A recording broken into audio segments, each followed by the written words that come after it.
Hey guys, it's Nicole Mitchell.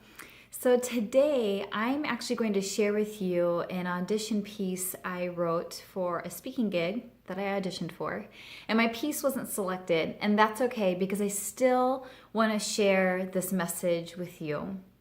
When I sat down to originally write this, I thought to myself, what would I write if I had no fear of what people would think, if I had no fear of how people would respond?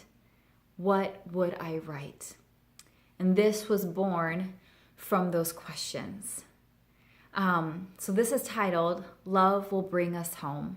And I have it typed out on a piece of paper, so you're going to see me looking down as I read it to you. But I thought it was important for you to hear the words through my mouth and through my voice and through my emotions and not just read it on paper or on my website. So here it goes. Love will bring us home. On the surface, I look like your typical white American woman. I have a husband, 3 kids, and a cat, and we've been part of a church for most of our lives. But if you take a moment to look deeper, you'll see there's more to my story. I, in fact, am biracial. I look white and I sound white, so people assume I am white. But I'm not.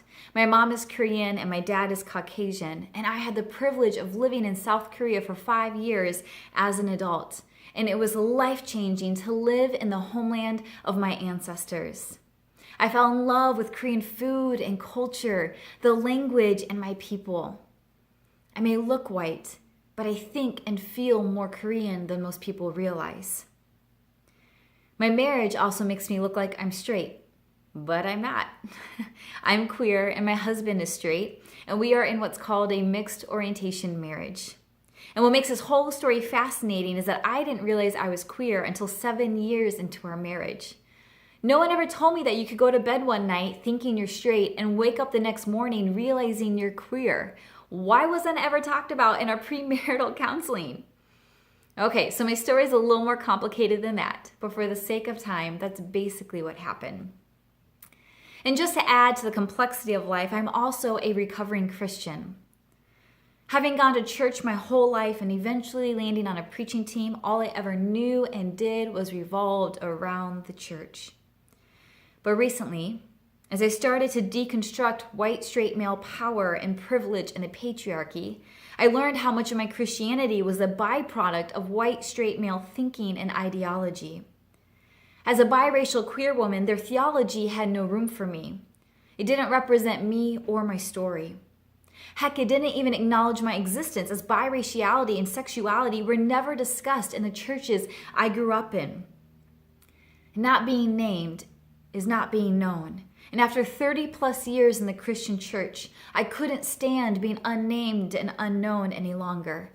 And so I left. And it's scary, you know, because I have 3 little kids. 3 little kids who look up to me and ask me the deepest, most brilliant questions all the time. Especially my oldest. She's 7, but I swear she's an old soul living in a child's body. She was 4 or 5 when we were snuggling in bed one night when she asked, "Mom, where are the middle people?" And I said, "I'm not sure what you mean, honey. What do you mean by middle people?" And she said, "You know, there are boys, there are girls, and then there are boys, girls, you know, middle people." And I remember thinking, dang girl, are we talking about transgender people? And we end up having this amazing talk about people who've transitioned, and it was such a beautiful conversation.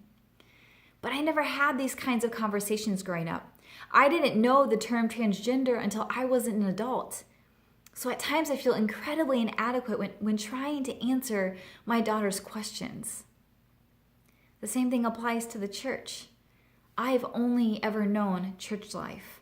So to no longer be a part of a church almost feels wrong, especially when I think about my children. What if Christianity is right? And what if I'm wrong? What if it's a true religion and I'm completely screwing up my kids and their afterlife by pulling them out of the church? Will they be mad at me when they get older for not having given them the tradition and community and faith that comes with being part of a church? Will they become even more agnostic or atheist than I am and be completely turned off to any level of spirituality? Is it my fault if that's what ends up happening? Am I okay with all of this? And the questions go on, spiraling down 1,000 what ifs and trying to think through every scenario possible to try to figure out if what I'm choosing to do with my life and the lives of my children is wise or foolish, or maybe somewhere in between. But here's the thing, you guys. When I'm spiraling down the path of the 1,000 what ifs, I can tell I'm operating from a place of fear. My whole body constricts, my breathing becomes shallow, and I can feel my whole face scrunch up.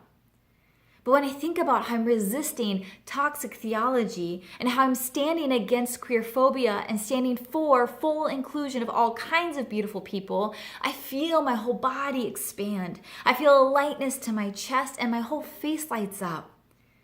I realize then that this is what it means to operate from a place of love.